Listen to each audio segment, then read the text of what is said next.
Hello friends, today we learn about in a biscuit factory. A biscuit is so crisp and tasty. We all love biscuits. We get different types of biscuits in shops. They come in colorful packets. They are made in a factory. But how are biscuits made in a factory? Let's find out. First step is get a recipe. Next is get the ingredients, things that go in a biscuit.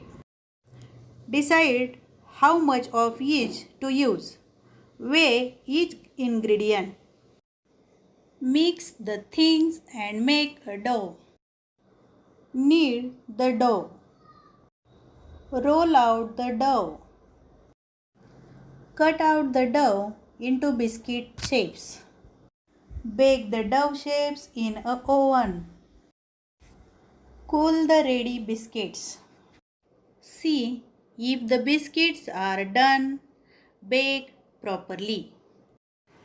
Pack the biscuits into packets.